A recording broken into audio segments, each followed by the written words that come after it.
my name is Ronan Kennedy. I'm a career coach and business mentor. And today I've asked my friend Amanda Perkins to speak to us about who she is and what she does. So, Amanda, thanks for taking the time to have a chat. Tell us, what do you do?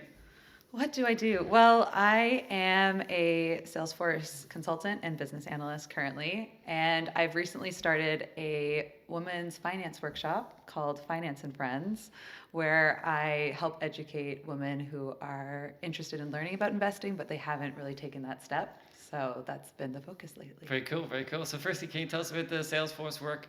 What's that like, and how did you get into it? Yeah, so I was early in my career outside of business school, and I had started in a sales position at Coca-Cola. And it ended up being more of a glorified stock girl position. So I had a friend who was interning at Salesforce at the So, time. what's the stock girl? Stock girl, you know when you shelve the products. Oh, right, okay. So it was a little less mentally stimulating than I was hoping it would be. Okay. So I was looking for something that could challenge me. And my friend, Nikki Sani, was an intern at Salesforce at the time. And he said, come on over to this really cool company. I think you'll enjoy working here. And so he helped me with my interview. And they had a really strong sales training program where you start as a sales development rep, where you're calling inbound leads that come in. Then you graduate to a business development representative, where you get assigned to a set of account executives in a certain territory, and you cold call on those accounts. Right, so traditional sales role, cold calling, Really, yep. following up with emails, Exactly. building relationships, all that sort of stuff. All that good stuff. And then you graduate to an account executive where you're closing your own business. Can I ask you about the cold calling? Because a lot of people I speak to, like when you talk about sales, the first thing they think is cold calling, and it's fear. It's a nightmare. They don't want to do it. They don't want to talk about it. They don't like. What was that like? Was it? Do you think it's what people perceive cold calling to be like, or did you? What was it like? Yeah, we got some really good sales training at Salesforce, and there was a sales trainer there called John Barrows, and he taught us the Basho method. And that method basically said, why would this executive or person care to talk to you right now? Like, what value are you going to bring them? So that level of thought process, and so what we would do is we would research the companies. We would have insights around what a chief marketing officer, a chief sales officer could get value out of the Salesforce platform, and then use kind of themes that we've been seeing around how we could help them in our cold calling.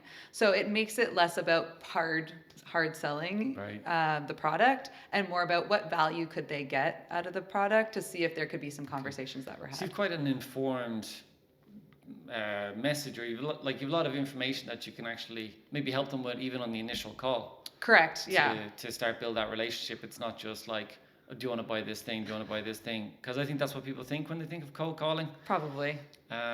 So did you find those conversations enjoyable?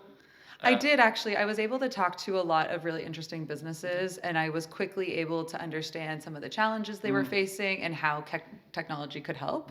And I also got to work with some really amazing leaders at Salesforce that are still some of my friends and colleagues that I keep in touch with. Fantastic. So I've been able to build like a really strong network of people to work with. It's also an interesting skill to get at the start of your career, reasonably early in your career, like that very comprehensive Salesforce training about how to understand people's needs, understand their concerns, understand their obstacles, make a pitch to them, bring them all the way through. Like, did you realize that at the time? Was that part of your plan, or was that just lucky coincidence? I think it was a little bit of lucky coincidence, although I definitely knew I was in a good company that was teaching me really valuable skills that, whether I decided to stay in sales or not, would be valuable in the future, which has been proven correct. But it was pretty tough a lot of the time because we had quotas we had to hit monthly. Right. And everything was in Salesforce, so it was on a leaderboard, so you could see exactly where you were sitting each month. But there was also a lot of camaraderie at Salesforce, where the value system there was, if you're going to be the best, you want to beat everyone at their best. So there was a lot of helping each other. It wasn't a cutthroat environment, at least when I was there. And so I really enjoyed all of the skills and the time I had there. Yeah, fantastic. So you feel those skills like add to what you do now? 1000%. Yeah.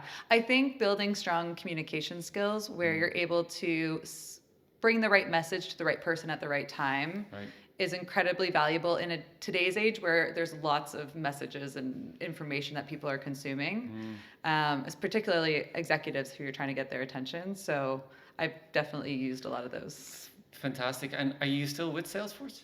I'm no longer with Salesforce. I took a 6-month leave. I had hit the 3.5-year mark there, and I had a strong desire to travel and learn to speak Spanish.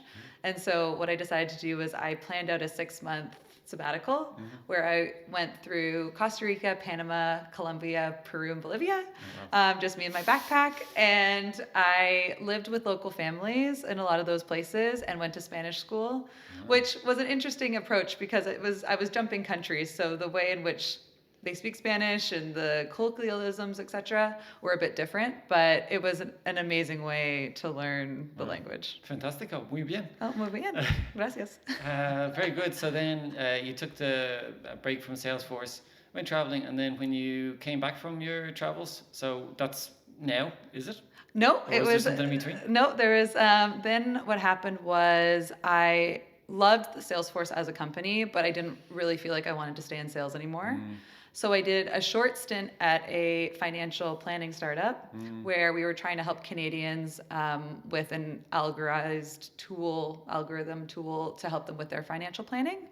I only stayed a short time there because I shortly realized that I wanted to stay with the Salesforce platform, but be a consultant and actually help the companies that have purchased Salesforce to use it in a better way that aligns with their business processes. Right. So that was the most fun part for you, I guess. It was. I actually got in trouble all the time when I was at Salesforce because I was helping my clients a little too much. And so I knew that that was the right role for me.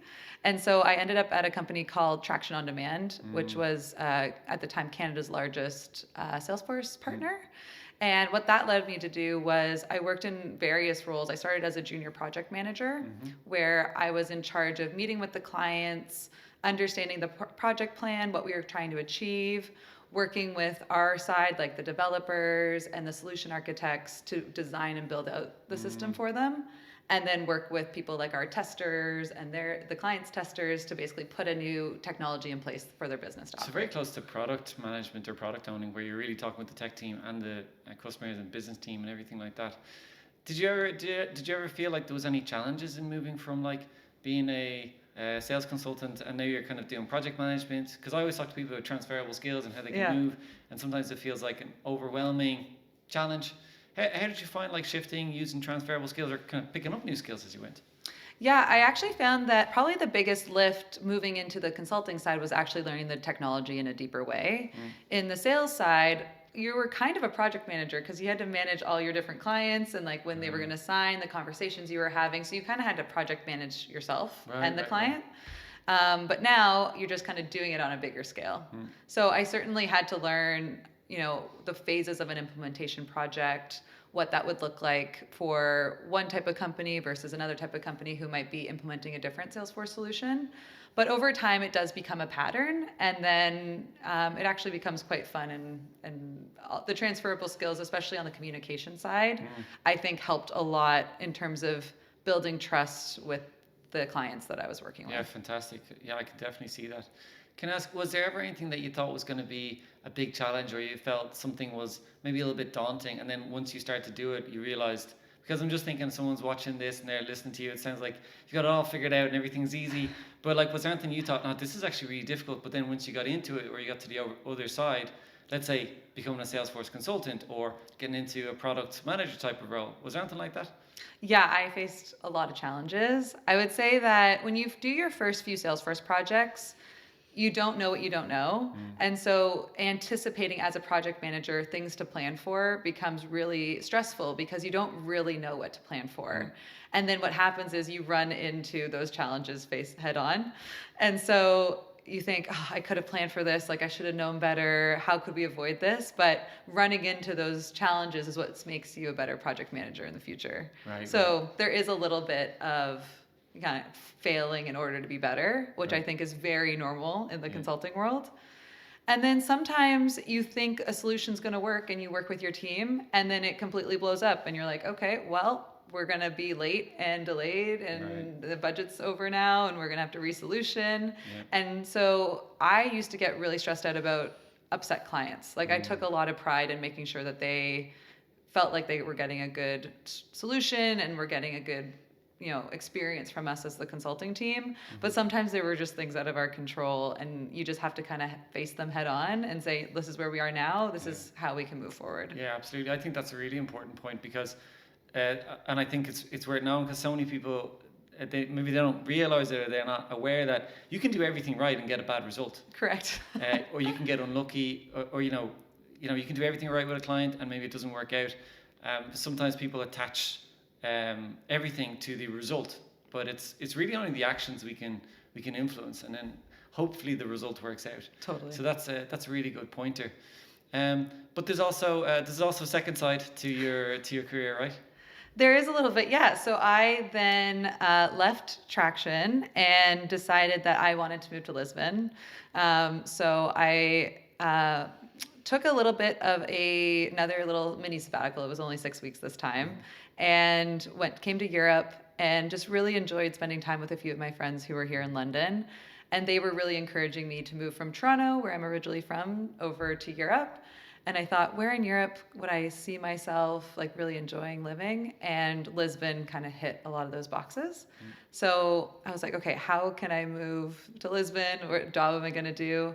So I thought maybe I can reach out to my network and see if anyone has a contractor job that they're comfortable with me working remotely from.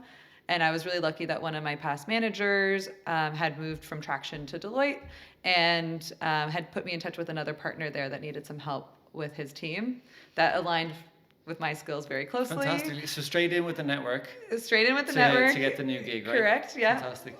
Which is a big tip I have for people is definitely talk to your network when you're looking for new opportunities, because in today's day and age, applying to jobs, one, isn't that fun, and two, it just makes the whole process a lot easier when you have someone that can vouch for you at that Absolutely, organization. 100% agree. First thing you do, use your network, the absolute easiest, most effective, best way to find a new role, because they open all the doors. You've already trusted. It's like a really hot referral. Totally. Great tip.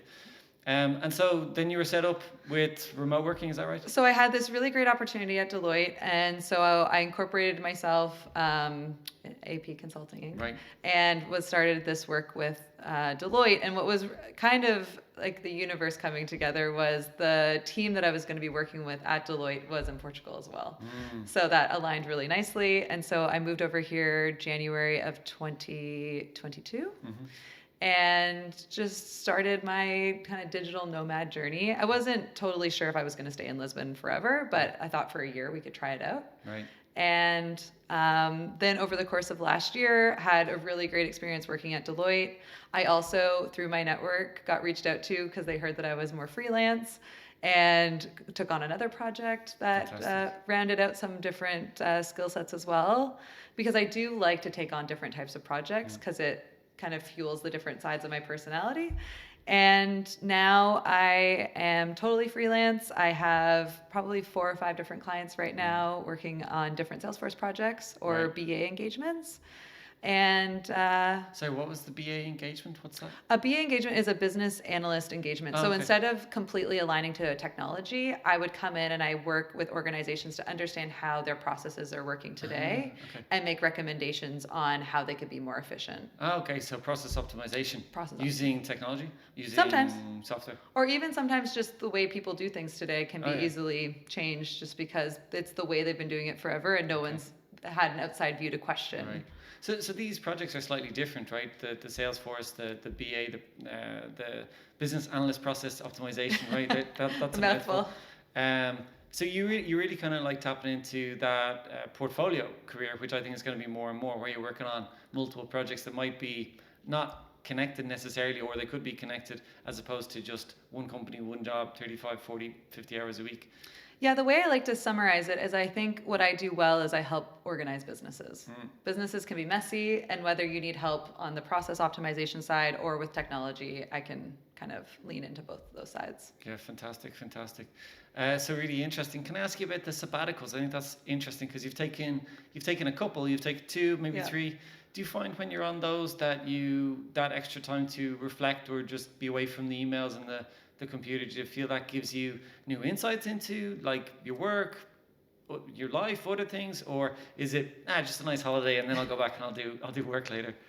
I do think it's a little A, a little B. I think when I first took my first 6 months sabbatical, I did think that time I was gonna like realize all of my questions on the trip. No, I really had a great time on the trip. I got to meet really interesting people. I got to do all these adventures. I learned, like, I got my patty. I hiked Machu Picchu. Like, I did all the really cool things that you'd expect to do on those types of trips. But then you come back and then you still have to face the reality of where do I want to spend my time? And you still have to kind of figure that out. And I think doing different jobs is what helps you figure it out. So I'm a big just try it and see. And if it doesn't work out, then try something else. But it is good to spend some time trying something and giving it a solid you go. get that raw data. Yeah. I'm doing it, I enjoy it, or I don't enjoy it, rather than just being on the outside thinking, would I or would I not like it? I say to people, it's like food. Like, how do you know if you like some food? Well, you got to try it. You got to try it, exactly. I mean, you can smell it as well, but trying it really gives you a lot more good raw data. So that's fantastic. That's really interesting. But you also have the passion project. I do have a new passion project. Is it a passion project, or is it a side business or a side hustle? How do you think of it? I would think of it right now as a passion project. Okay. It might turn into something one day, but for now, what I've been focusing on is I have all these lovely friends in Lisbon, and a few of my girlfriends here have said, I don't know anything about how to manage my money. And I've always held this strong belief that women should know how to build and create wealth for themselves. And I also love hosting dinner parties. So in my head, I was like, maybe I'll just like have a dinner party and have a few girls over. Best of both worlds. Yeah, right? it'll be fun. And we can talk a little bit about some basic concepts so that they feel comfortable talking to their financial advisors or their banks about what they could do. Because I'm not a financial advisor. Yeah, okay, that's fine. That's good to say. Do you feel there's any barriers there? Or there's any like nervousness maybe about thinking about money or thinking about finance? Yeah, I've had a few of my friends approach me and say, Amanda, I've been avoiding this topic. There's a lot of trauma around this topic. I'm nervous to talk about it. And because I'm overwhelmed, I just haven't even started to look into it.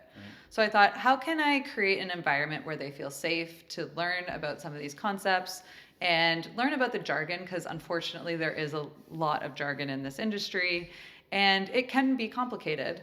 But once you start to learn the jargon, I am a strong believer that there's ways to start investing, whether you have a small amount of money to start or maybe you have built up some wealth over time. I do think that it's the best mechanism in order to have a good life long term. Yeah. So there is a lot of jargon, and that can kind of intimidate some people, I think. And we don't really get financial education in school. We might learn about accounting, we might learn about maths and stuff like that, business, but not really financial education, not really how to invest. So what do you think is like one of the biggest takeaways that the girls would have or the women would have from the sessions? Yeah, so what it's turned into now is I have basically an evening session. It's not necessarily a full dinner party anymore because I realize the two things together is a lot of work.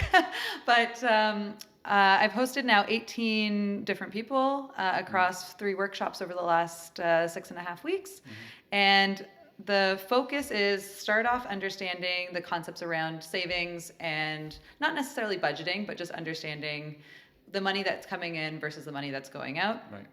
And then once you have that basic understanding, I'll go into the basic investing terms that they should be aware of and concepts so that when they go and talk to financial advisors or they're looking into, say, like a robo-advisor, which is a new form of investing company that's come out that makes it really easy for usually younger people to start investing because so it's what's a robo-advisor? A robot advisor? It's like a robot advisor, essentially. So these companies have built these algorithms that will do a survey and they'll ask you about your financial goals. They'll ask you about your time horizon. So that's how long of investment you're looking to have. Okay. So it could be, in the next 5 years, you're looking to buy a house. Maybe it's like I'm looking to retire in 35 years, 40 years, depending on what you're looking for.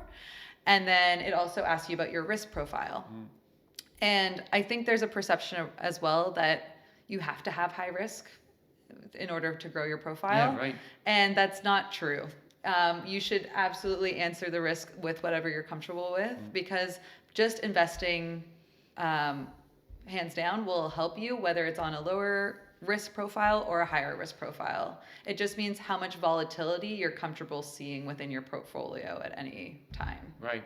But if someone's thinking, I want to make more money, definitely. I don't want to lose all my money. What would you say to them?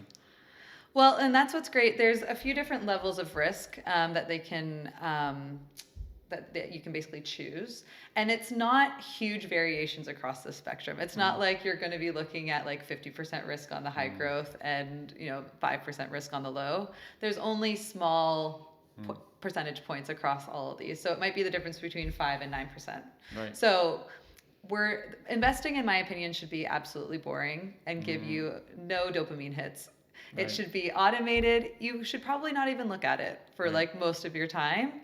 And so the risk that you take on, it'll just be a different mix of what like bonds versus stocks, because stocks tend to be slightly more risky and bonds tend to be slightly less, depending on the situation. So when you're in these workshops, you're demystifying some of the jargon, maybe helping to build confidence, giving them tips for how to have the conversations with people.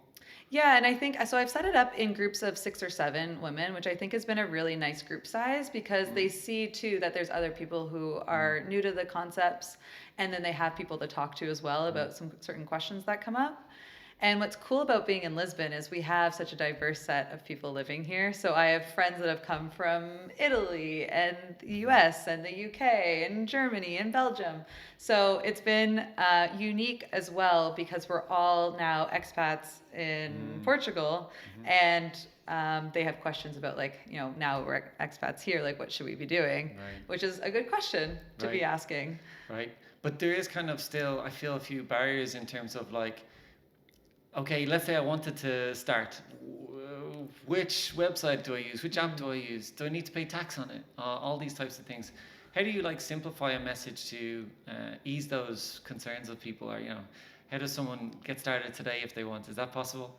Yeah, I mean, they absolutely could get started today. I would start by first talking to your bank to see if you are currently invested in some things, because sometimes you are invested and you don't know. So that would be the starting point, and understand what you're currently invested in. Then what I would say is there are a few different robo-advisors, which I think are the easiest places to start investing, because you can set up your account with that kind of, they call it know your customer survey, and you can set your goals. Right. And then you can also automate your, it can be as low as $5 sometimes, but up to whatever you're comfortable with investing in every month. You just start putting it away. Okay. What would be a robo-advisor you could advise? Ooh, I don't know. To Off plug the top them of on. your head? Yeah. So the ones could they just Google? they could Google robo-advisor. I've Googled a few. There's Best Bank in Portugal. There's InvestMe, which I think is Spanish. In Canada, there's Wealthsimple. Okay. In the US, there's tons. Okay, so there's loads of different. Just Google it, and maybe your local market is important as well. Your local market is important, because the other thing too, which makes this again becomes a little complicated with tax, which is why I think it's important for people to probably talk to their bank or tax advisor, is that there's certain tax efficient accounts that you have access to depending on where you're living, and that will help you in the long term with tax. And tax is important to talk through and learn about, because tax is probably the most, like the area where you're going to spend most money over your lifetime. Right. So if you can learn and probably spend the money to talk to a tax professional to help you set up your structure, it will save you money in the long term. So do you give people tips on how to talk to tax professionals? Well, I just think my tip is to have a tax professional. Okay. Start with this fine one. I have yet to partner with any one company yet, but I think in the future what I'd like to do with Finance and Friends is partner with some tax professionals in Portugal, because we have some tax benefits as expats here in Portugal called NHR, where there are different ways to set up your investment structure to optimize your tax. And it is a complicated topic, though, that I am certainly not an expert in. So it is important to have a tax expert. And when you do talk to them, just explain that you are trying to invest in a diverse portfolio that gets managed by them, and they don't have to worry about it. And they should be able to set that up for you. Fantastic. And can I ask you why this is such a passion project for you? Maybe this has come from something you've experienced on your travels or something from somewhere else? Like, why is this so important for you? Well, I feel like I'm really lucky that I grew up in a household where my parents taught me about money and Mm-hmm. personal finance Mm-hmm. early in my life. And then I was also very lucky to be able to go to business school and learn Mm-hmm. about how markets work. So I've luckily had a lot of access to this information. And I feel like you said earlier, most people don't have access to the personal finance information. And particularly with my women friends, women haven't had access to money concepts in the same way men have in their lifetime and over the course of history. So, in order for them to be set up securely for the future, I just feel like once they start, they'll realize that it's not as difficult as it's sometimes made out to be, or the media makes it out to be, or movies, and that will help them set themselves up for success in the future. And that just means a lot to me for them to have a stronger financial future. Wonderful. And what do you think? Do you think that will empower them, or what do you hope that financial education or that financial security will provide?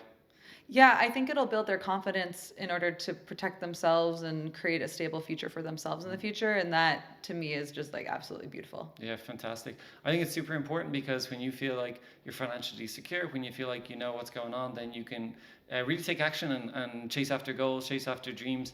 And it doesn't need to, it can be relative. It doesn't need to be like, tons. It can just be enough so that you can know this is how much I have coming in, this is how much I can have going out. Yeah. And then you can really feel comfortable and feel confident, right? It doesn't need to be mysterious. So just before we wrap up, can I ask, do you have any final tips or suggestions for anyone watching this who wants to get started? Ooh, come to my workshop. Just Come to the kidding. workshop, yeah. No, I would say there are some really great resources available online for women who are looking to build their financial knowledge. One's called Elvest. They're based in the US, I believe. And then there's another one called, I believe it's SheVest as well. So if you just Google like women's financial companies, they'll come up. Right. I also have a big dream in the future to eventually have some sort of venture capitalist fund where we invest in women-owned businesses, because currently they only get 1% of all venture capital. Wow. So I need all these women to start building wealth so that we can make our little venture capitalist fund. Yeah, fantastic, fantastic. Empower lots of female-led businesses and empower lots of ladies all around the world, right? Exactly. Yeah, fantastic. Thanks so much for all your tips. Yeah, thank you so and much, your Rob. sharing your experience. Thank you very much.